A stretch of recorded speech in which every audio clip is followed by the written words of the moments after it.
Good afternoon. Good afternoon, traders. Welcome to Paul's Monday Market Update number 182 for Monday, 28th of April, 2025. As always, you're very welcome here, but just remember you're always responsible for your own trading decisions. A world away from the world of your Mag 7 and the tech companies. Okay, here we have DPZ, Dominos. All right, so I'm sure all of you will have known them. All of you will have used them at some point in your life, whether you love them or loathe them. All right, that's your own personal choice. But we're just looking here because actually they are releasing their earnings today before American openings.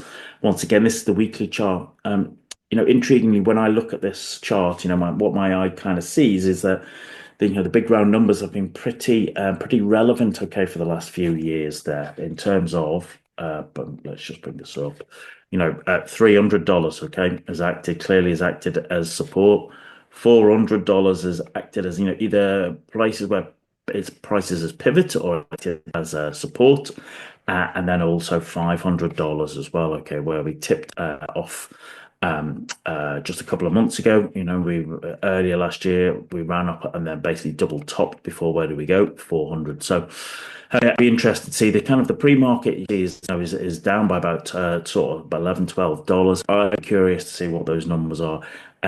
My view would be that if you were looking to trade this, if you're bullish, if the numbers are bullish, well, then $500 has to be the first number, doesn't it, that you're looking for? Otherwise, those support towards the 200 at 410 or that $400 mark. So yep, it's been probably a little bit bullish the last couple of weeks. What can I say is that everyone's a bit stressed, so probably reaching for pizza. So I'm being a bit flippant there, but there's more truth in that than you would realize.